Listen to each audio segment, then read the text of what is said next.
So, we start the next class 7, and we begin to study the health effects of most of these gaseous pollutants, some of the gaseous pollutants. Let me explain why how these studies, what these studies reveal as such. See the sulfur dioxide as a pollutant. So, say this is on normal persons here. Normal persons or subjects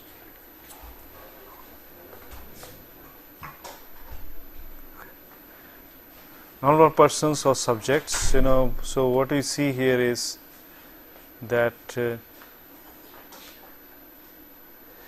for a normal person, this is just challenge study says there is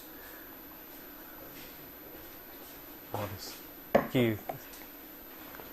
Normal subjects, they, for all these cases we can see, there are few things. There is consistent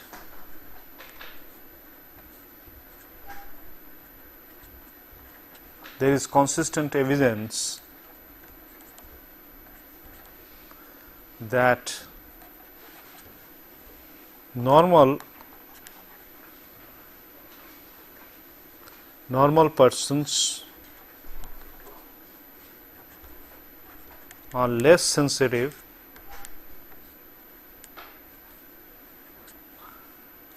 to the effects of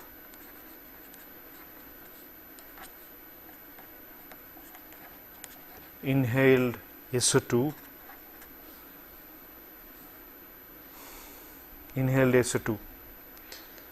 less sensitive to normal inhaled effects of inhaled SO2 than COPD patients. The COPD means here is chronic COPD and asthmatic patient,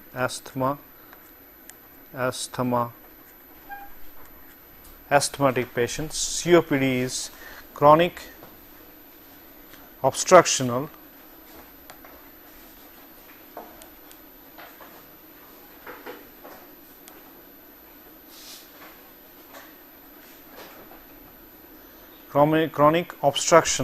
You said write this, obstructional. Let me write it again.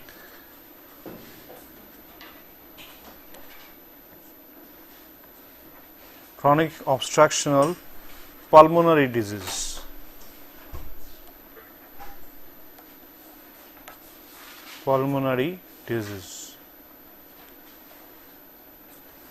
COPD. This is so inhaled SO2 than COPD or asthmatic patients. The COPD. Let me explain this COPD a little bit. The COPD, what I began by this discussion is that the studies reveal for the normal person there is a consistent evidence that normal persons are less sensitive to the effects of inhaled SO2 than COPD or asthmatic patients. The COPD patients are chronic obstructional pulmonary disease. This is like all kind of cough and cold. The patients prone to cough and cold,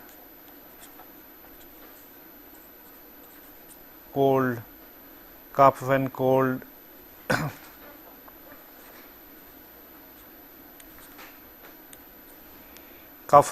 allergens,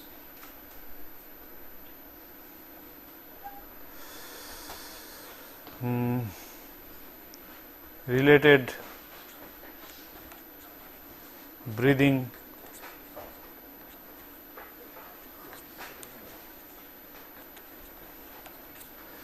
COPD, as we can explain this, COPD patient, is a basically chronic obstructional pulmonary disease. The patients prone to cough and cold, allergens, and related breathing disorders. Now, this is what is observed is, it is generally shown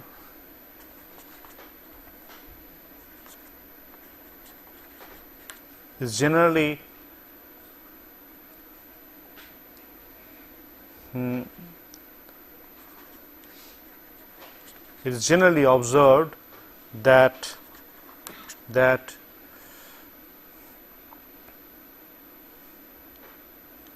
10 minutes exposure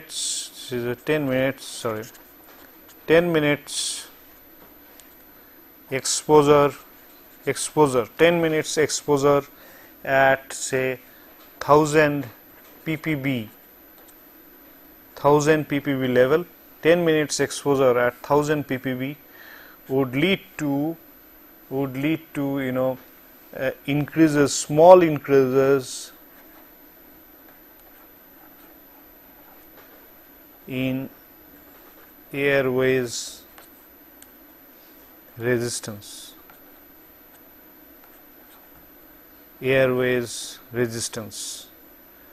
Small increases in airways resistance. See, let me explain you this part here. What happens is, small increases in airways resistance. See, the case is clearly like, that if you're in a particularly say in a wintry night, if you are running a bike or anything like that with no cover at the throat. So what happens is, after the bike ride, you will find that your throat is choking. I mean, the usual case of cough and cold. What essentially happens? The essential things that happen is, if we just try to explain it a little bit here, say in most cases, say if you just see this respiratory tract, if you see the respiratory tract is like this, is about a multi layer structures of multi-fiber structures here in the throat. This is what is the throat, through which the air passes. What happens on this is, in this, if this is the airway, that is the airway, so through which the throat airway, you can see this is the airway. This airway, on this airway, if you just see here, there are, you see these liquids, mucus here, mucus and mucus likes liquids here. These are mostly the liquids, which generally come to saliva also. Many a time come to saliva, just like as you find in the saliva itself. These are in the liquid form. Mostly a very liquid form, so that what it does is it reduces the air resistance, as a result of which, otherwise what would have happened is, the air that we are breathing in would have worn out, or we would have impacted our surface. So the surface needs a certain kind of lubrication, so that the air, when you are drawing in air and leaving air, this needs a certain kind of lubrication in the respiratory tract itself. So in the respiratory tract, when it is this lubrication reduces the resistance, and as a result of which we can comfortably breathe and we can exhale air, inhale air like this. Now what happens is, when there is a certain kind of temperature differential, or there some kind of dust is entering into this area, these particular surfaces, they are very sensitive. They are sensitive to allergens, particularly these substances, say sulfur dioxide or say dust or any kind of these things would be actually an allergen which would deal with this. Is they would immediately, the response would be from the throat side, response would be as a means of resistance again to solidify this one, and this the mucus, which is generally in the liquid form, would be semi-solid by that. So this mucus, this semi-solid mucus, is basically, it's irreversible. It cannot again go back to the liquid formation again. So what happens is, if you have developed a cough here, the cough has to come out some way, or you have to send it to the digestive channel, or you have to make use of a certain medication so that that particular this stiffness gets reduced. So what happens is this, as a result of this stiffening of this mucus, this airway begins to constrict, begins to reduce. The airway, which was this, the total surface area, begins to reduce. So as a result of which, the new surface area may be only about this much, only about, say, reducing to this much.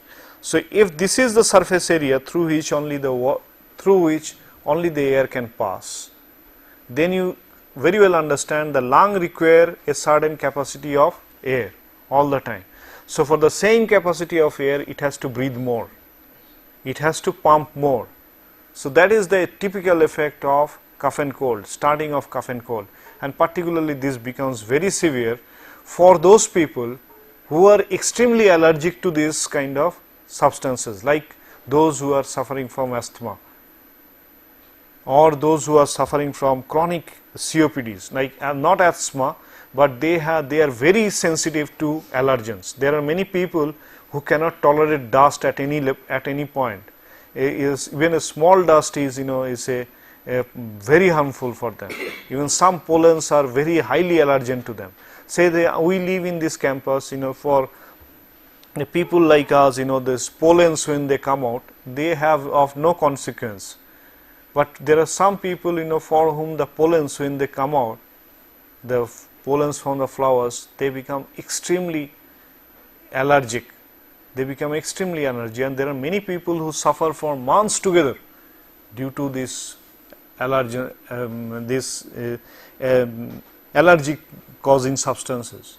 So here also the same thing takes place. So as such, this is what is so said here. This, as I said, is at 10 minutes exposure for, say, at 1000 ppb concentration, we can see small increases in the airways resistance. This is the start.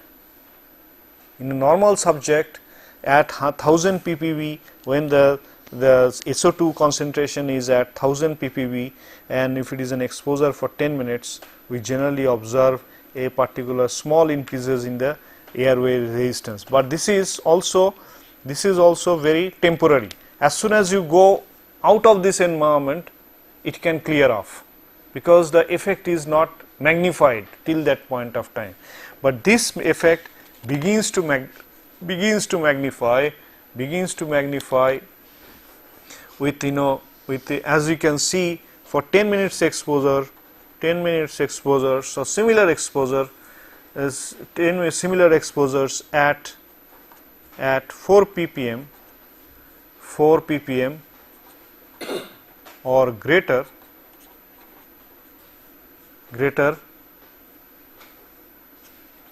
clear increased reduction of airways passage, leading to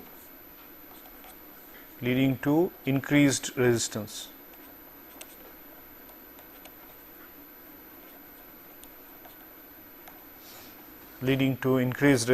Right?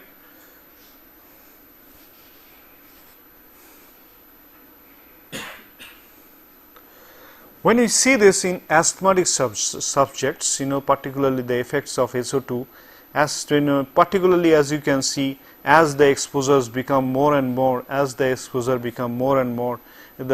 will be further reduction in the airways resistance, and there will be some quasi permanent say effects, like the effect might remain for 10 days, 15 days, like this. So at more than that, so as such, when happens is, say, related to this is particularly increase in SO2 level, SO2 level increased, plus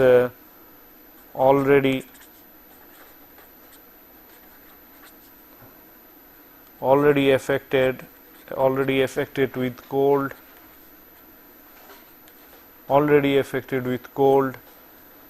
temperature changes can lead to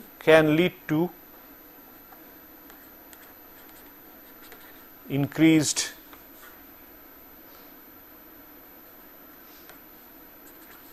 effect, reduction in airways passage,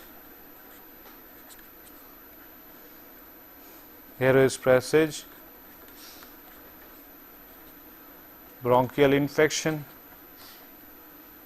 fever, congestion,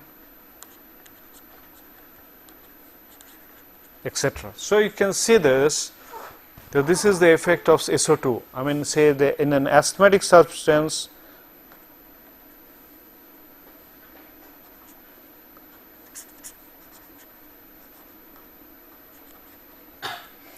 asthmatic subjects, asthmatic patients, you write, asthmatic patients,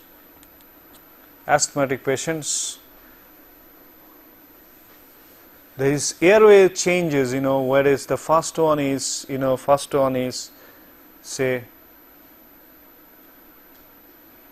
at 110 minutes, at 100 ppb,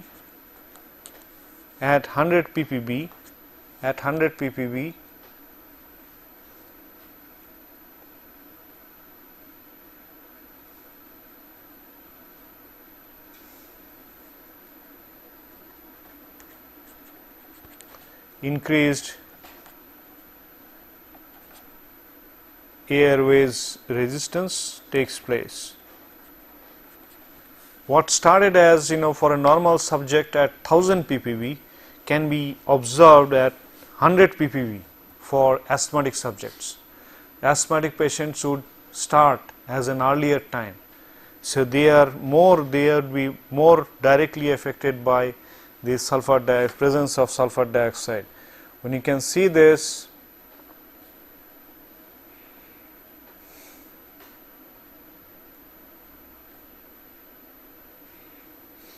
so this effect, another very interesting aspect of this, you see 10 minutes, if you just observe this, 10 minutes 400 ppb plus exercise, physical exercise, the effects become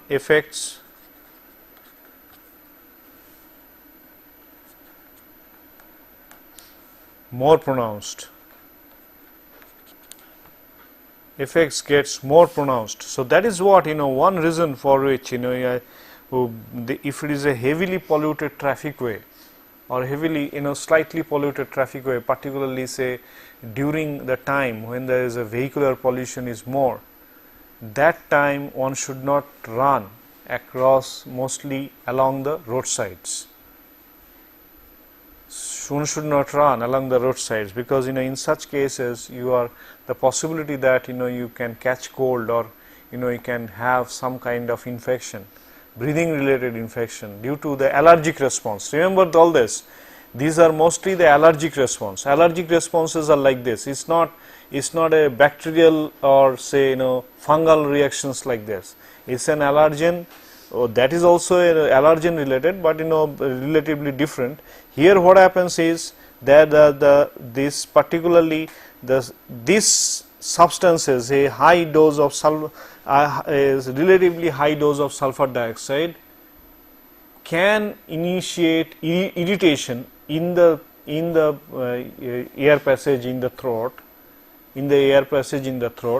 by means of this, particularly this mucus and the surface become sensitive, something like quite like if you have some kind of say whenever you have say sometimes if you are cleaning say cleaning your room, you will find that if you are if some way your hand comes in contact with a say the spider web or something, it begins to irritation begins to take place. The similar kind of things takes place here.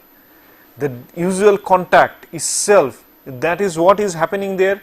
The skin is allergic to the allergen. Allergen is the spider web. The material in the spider web is the allergen, and the skin is allergic to that particular substance. So here, as the skin has already developed an allergy, similarly the throat and the passage in the throat would also generate a certain kind of allergy to that, and the allergy would lead to the constriction or reduction in the airway passage. And as the reduction in the airway passage begins, so all kind of breathing disorders begin to take place. So as I said, exercise relatively prompts far more effects.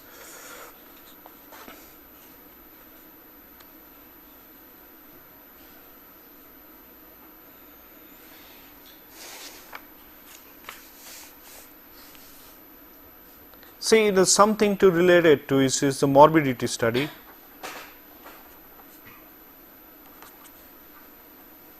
See, this is the morbidity studies that we have generally as morbidity studies.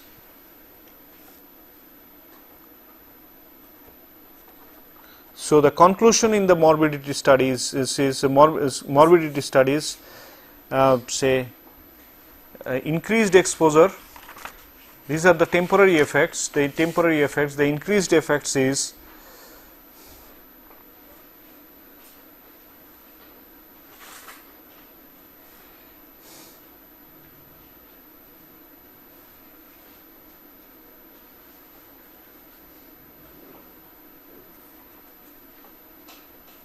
there is no evidence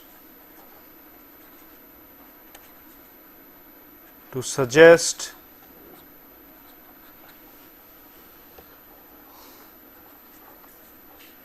that the usual exposure of SO2 in the environment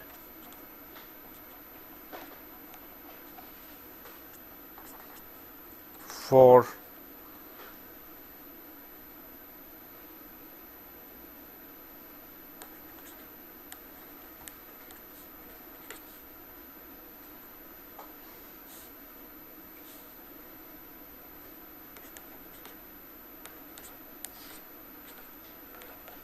infrequent exposure,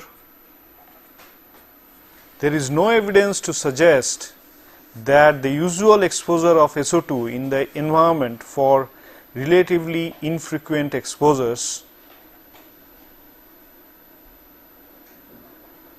can cause morbidity.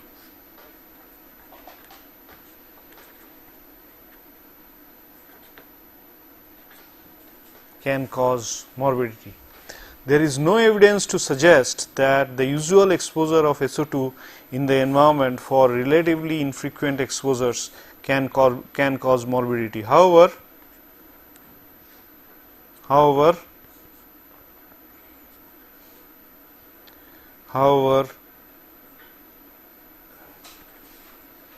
long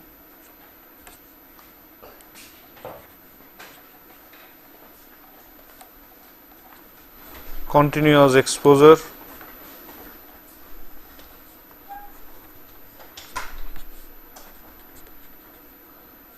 might lead to, however, long and continuous exposure might lead to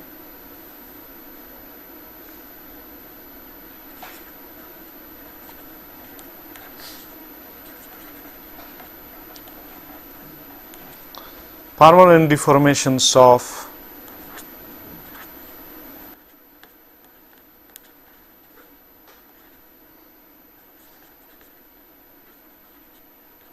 bronchial apparatus. Long and continuous exposure might lead to permanent deformations of bronchial apparatus, like something like, say, those people, something like you have seen in your household, like their grandmother or even your mother also, those who are burning coal, say for their for their hearth or something like that, say chula and all this kind of substance. So here, if they are consistently exposed, suppose they work in a closed room, they work in a closed room where there is a good amount of sulfur dioxide, and they are exposed for a long time, quite long time, say usually over a day, over a long time, and particularly if the concentration of sulfur dioxide is pretty much, say something like, as you can see here itself, as we have seen sometime, about 4 ppm or even say in 4 ppm or say even 10 ppm like this.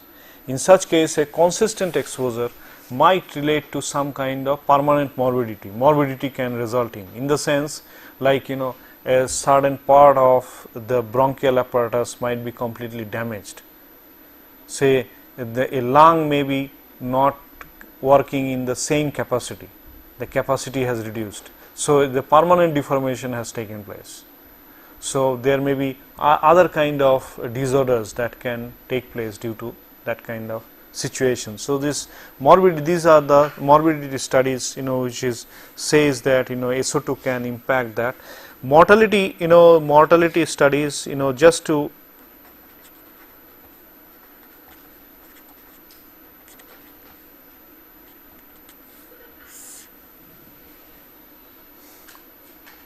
mortality studies, there are no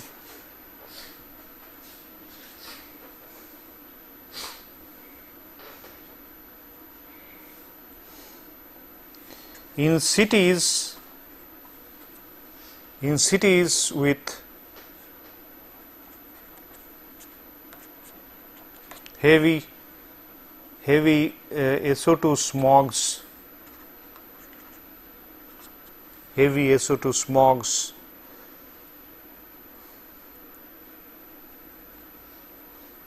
show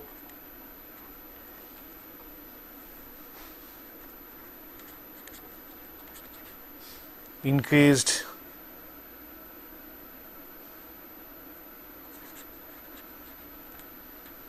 fatality from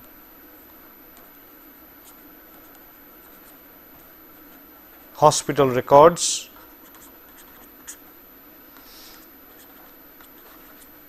In cities with heavy SO2 smogs show increased fatality from hospital records, but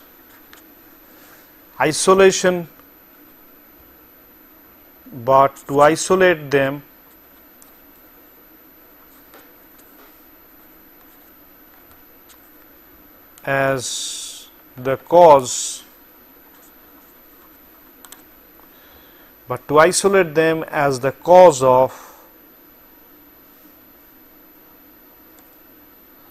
cause, due to increased SO2 is often not possible.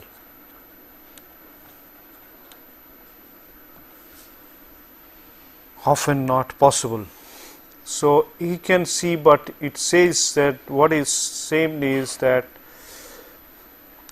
observed is that in case if there is higher SO2 in the cities, mostly in the cities having a consistently high SO2 show generally increased fatality. Something like this. Let me explain you something like this. Suppose if you just observe, say Mumbai and say Kolkata or even say Calcutta compared to Kharagpur. So okay, let us compare these two cases. If there are higher SO2, generally say the concentration of sulfur dioxide in the city areas, in both the cases, Calcutta and Kharagpur, if we find that Calcutta has more sulfur dioxide, what one can see is, say for every lakh of population, the death cases may be, say, every day may be 20 or 30 in Calcutta, whereas in Kharagpur it may be 10. Now, but the only important thing we know that is the increase in the death may be due to the air pollutants, but which air pollutant is again a difficult question. So, whether it is because of sulfur dioxide or because of carbon monoxide or because of nitrogen dioxide, separating them from one cause to another is extremely difficult. That is not always possible. So, here in cells, so the mortality studies, this is, I took up this because in many cases we have to go into studies like this, where we would be mostly dealing with this kind of studies in different areas. So, we must know, first of all, this remains one great problem of environmental movement, environmental regulations, is that to separate the causes. It is now becoming somewhat possible over a long exposure, say voluntary studies, where the studies where the people voluntarily take part. Say suppose something like in a chamber like this, you are routinely exposed to sulfur dioxide, and the 10 or 15 subjects are routinely subjected to sulfur dioxide, and then over the years the records are being taken, and then finally after 10 or 15 years of study, one can suggest whether there is an effect of SO2, say SO2 dosage, that is that one gets in the room, has any effect with their health. So, this kind of segregated cases are not possible always, and there is no such study currently undergoing, ways to suggest that sulfur dioxide related or sulfur dioxide influenced mortality. Okay. So, this kind of uncertainties consistently remain. So, there are few more cases like there are many cases like nitrogen dioxide. I just begin discussion about nitrogen dioxide. To normal subjects, normal persons or subjects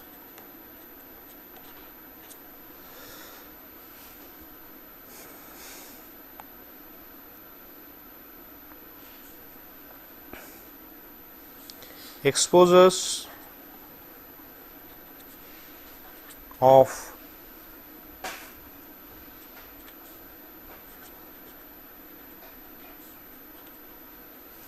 or less for a period of 20 minutes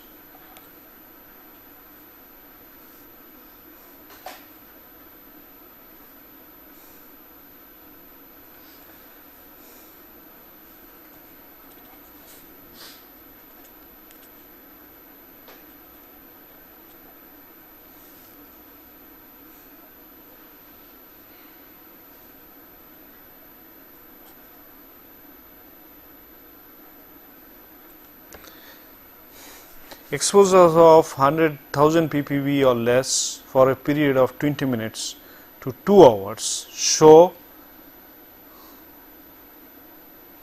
bronchial restlessness, but no apparent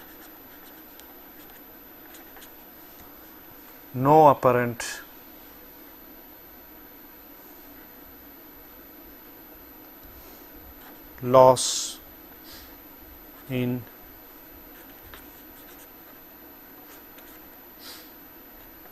lung function.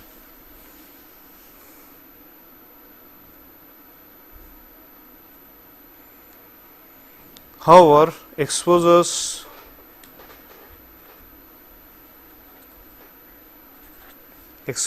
of 1.5 ppm for 3 hours, 1.5 to 7.5 ppm for 3 hours exposure of 1.5 ppm to 7.5 ppm for 3 hours,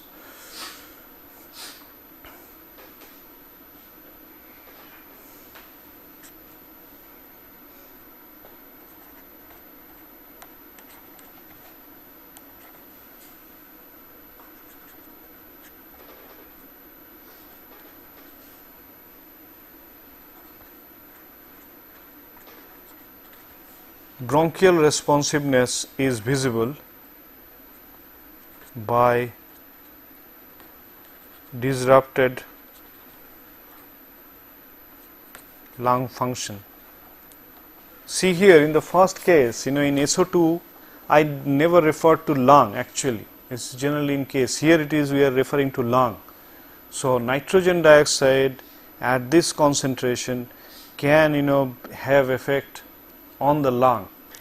And here you can see the visible, if it is exposure 1.5 to 7.5 ppm for 3 hours, the bronchial restiveness, that is, some kind of uneasiness, bronchial something like you cannot breathe well, you cannot, you are having some restiveness in it, is visible by disrupted lung function.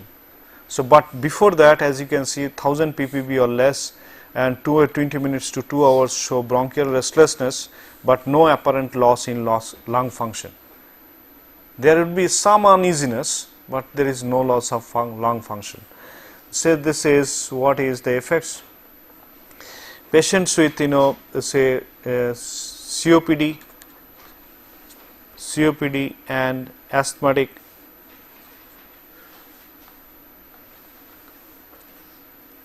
patients,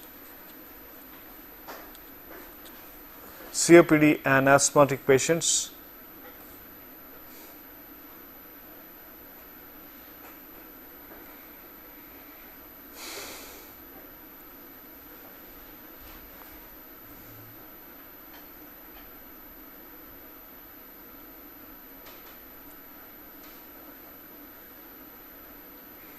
.250 ppb, 250 to 500 ppb, 500 ppb for say 30 minutes.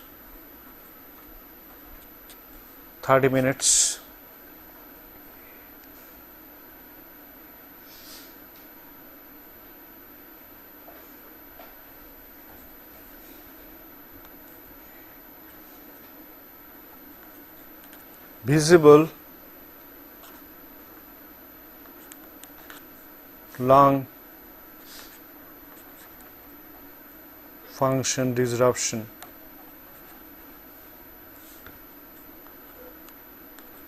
by excessive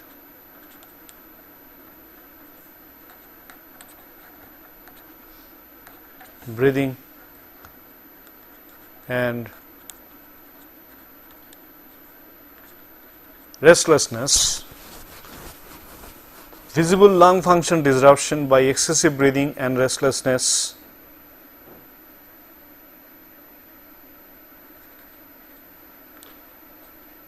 observed, right.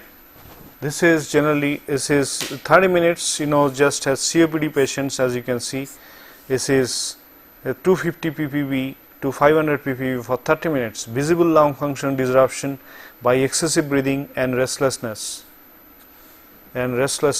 observed. Okay. So here this is about the nitrogen dioxide and increased nitrogen dioxide and increased nitrogen dioxide has an effect on morbidity. They say morbidity effect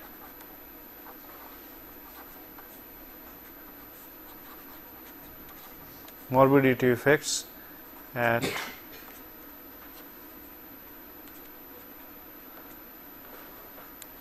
high concentration, say about at high concentration, say at ppm level more than say 100, that is more than 25 to 100 ppm at high concentration in association with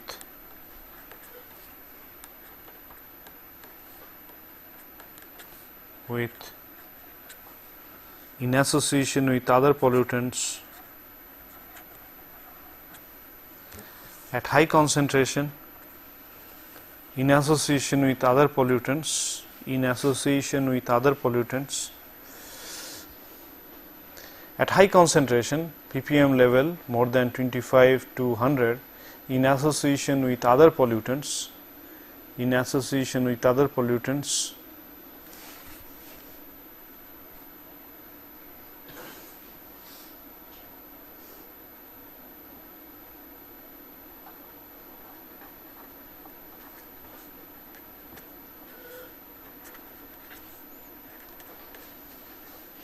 morbidity may occur. Morbidity may occur. So, mortality studies, almost similar to SO2. There is no distinct evidence to suggest this is the mortality has resulted from specific nitrogen dioxide cases, like increased level of nitrogen dioxide has not caused any mortality as such. I mean, with its individual effect. So, but it is a combined effect, it can certainly have that much of related aspects. Like this is, as you can see, okay, carbon monoxide, this one is another is CO, carbon monoxide. One of this method, as you know, that say the mechanism is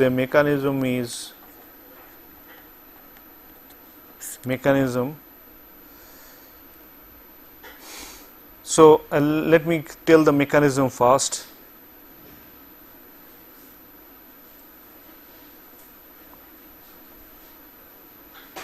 As you know, CO poisoning, what is the effect of CO poisoning? Fainting and death. That is clearly the CO poisoning. What happens? See, it's mostly, as you know, this CO carboxyhemoglobin.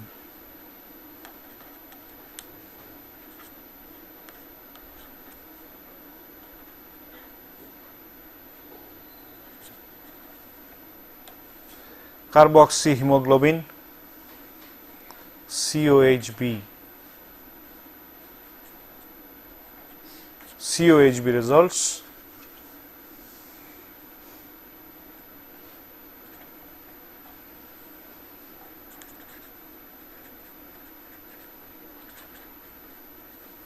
In red blood cells, light. Just see this standards, the typical values. You see, normal persons, normal unexposed persons. We have all normal persons, particularly suppose in a room like this. In a room like this, all of us have certain level of carboxyhemoglobin, because this is an environment where it is the airflow is somewhat restricted. So, basically in air conditioned rooms. So, CHB, the normal CHB levels are 1% or below, 1% or less. Normal, this one is like this. Cigarette smokers, cigarette smokers,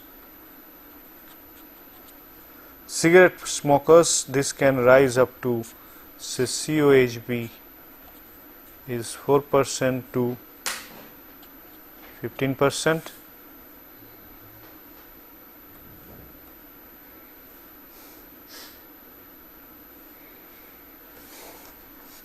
Just 1 minute. This is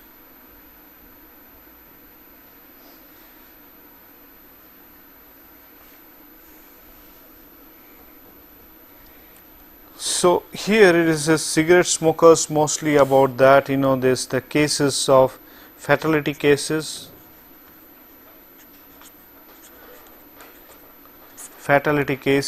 generally when it is CHB, normally the fatality cases started normally in this most cases the fatality cases started at 30% of fatality cases when carboxyhemoglobin related fatalities begin to take place at level more than 30%. Say the typical thing is oxyhemoglobin.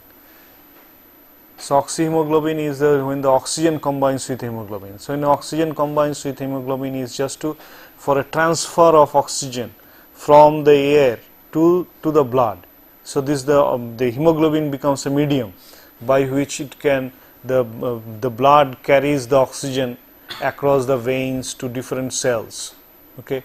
Now, on the other hand, when this carboxyhemoglobin, what happens is in the presence of carbon monoxide in the air, the red blood corpuscles RBCs have a tendency to prefer carbon monoxide against oxygen. So, they would form carboxyhemoglobin. So, this carboxyhemoglobin should be, what happens is they would be carried through the blood. So, as they would be carried through the blood, there would not be any exchange of oxygen across the cells, or the exchange of cells would be reduced. So, if the exchange of cells is reduced, so the initial response in such cases would be fainting, because there would be not sufficient supply of oxygen. But if that can continue for some time, the morbidity takes place, the mortality takes place, where it can be fatal in such cases. This takes place, particularly one usual case is, very recently, let me tell you as a small example of that. Recently there was a suicide committed in Japan, some 8 or 9 people committed suicide. What they essentially did is, very simply what they did is that inside a car they have kept a earthen fire chula kind of thing, and let that chula burn. So, what happened is the air was completely circulated, there was no passage of air. So, essentially first it was carbon dioxide, then in preference to, so since there is lack of air, so the carbon monoxide began to be formed. The persons, they were chatting together as if they are talking together. Then finally the poisoning begins to take place. So, one by one they fell unconscious, and then the chula began to go on like that, and as at the end of that, the concentration level increased so much that all of them died. So, it was, this is what is a typical case, where the fatality cases can begin to rise, about more than 30% of the carboxyhemoglobin. Was it accident or suicide? Suicide case. It's a typical suicide. The way it committed, the many people, this way many people do that. Well, this is what is the carboxy. Particularly one important thing of carbon monoxide poisoning is that people do not get to know that they are being poisoned, they are suffering. In many cases, simply because there would be reduced oxygen in their body, they would try to exert more. And as they try to exert more, they become conscious at a relatively lesser time. Sir, another one very good particular characteristic of carbon monoxide is that your face will look pinks and you will that is an very smart, energetic and things like that. Glowing, your face would be glowing. So, it's another important aspect. But that glowing, I tell you, in very many cases, I have seen, say, mostly those are people who suffer from, say, cases like diabetes, cases like other exposures like that. You will also find that their faces glow. so, there will be relatively some shine, that is also one bad aspect of a person. It's just when you'd see that the faces are somewhat swollen and they look somewhat, the color looks brighter, more oily they look. This is also a symptom that they are suffering. So another very good experience of CO is your brain will start working in opposite direction. Suppose if there is a way you have to go there, then your brain will say that you have to go in opposite direction. Okay. Then you cannot decide it. You cannot decide. And that happens because of any kind of particularly this reasonableness that you find out with some reasoning, that the capacity of reasoning reduces mostly with all this kind of pollutants. So we will find out this CO mechanism. While deal with some other cases of CO mechanism also. So okay, I will take up another gas for some time, then we will discuss something more. So today we close at carbon monoxide. We will take up another gas on another time.